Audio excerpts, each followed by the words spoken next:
আমি আবারও বাংলাদেশ জামাত ইসলাম এবং জামাত ইসলাম নায়েব আমির শফিক সাহেব সহ সকল নেতৃবৃন্দকে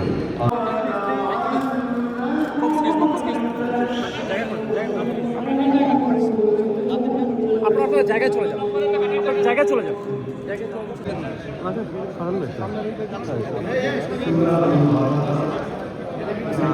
ওনাদেরকে একটু সাইড করে দিলে আমরা চলে যাবো এখনই।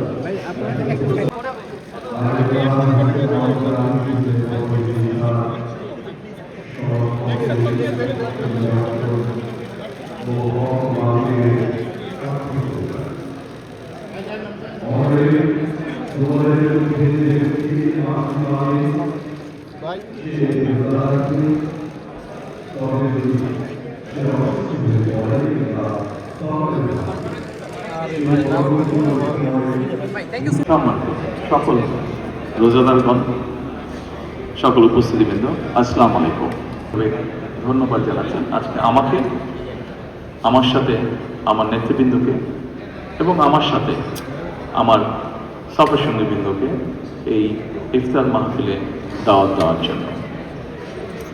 সম্মানিত সকল নেতৃবৃন্দ, উপস্থিতিবৃন্দ, আজকে এখানে শুধু আমি নই, এখানে শুধু বাংলাদেশ জামাতে ইসলামের নেতৃবৃন্দ বা কর্মীবৃন্দই নয়, আমাদের বাইরেও এখানে অন্যান্য আরও রাজনৈতিক দলের নেতৃবৃন্দ আছেন।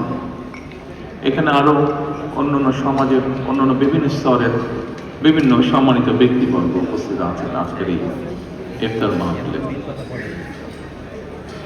আজকে আমরা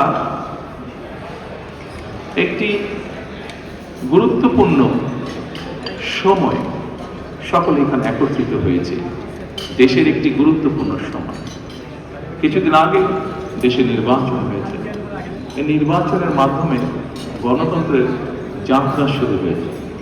যে গণতন্ত্রের জন্য গুম খুনের শিকার হয়েছে, এত ত্যাগের বিনিময় আমরা আজকের এই গণতন্ত্রের যাত্রা যেটি সূচনা হয়েছে নির্বাচনের মাধ্যমে, সেটি সুযোগ পেয়েছে। এই ত্যাগের মাধ্যমে, এই আত্মত্যাগের মাধ্যমে হাজারো মানুষের অত্যাচার, লক্ষ মানুষের হবে এই দেশের মানুষের ভাগ্য পরিবর্তন। আসুন আমরা আল্লাহ সেই রহমত চাই যার মাধ্যমে আল্লাহ আমাদেরকে এই দেশের মানুষের ভাগ্য পরিবর্তনের জন্য, এই দেশের ভাগ্য পরিবর্তনের কাজ করে তৌফিক আমাদের আল্লাহ।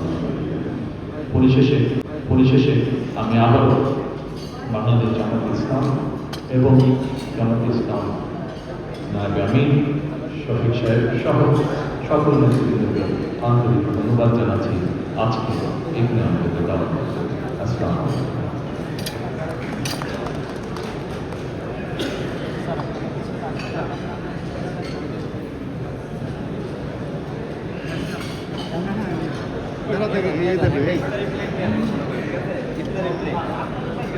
একটু রাখো।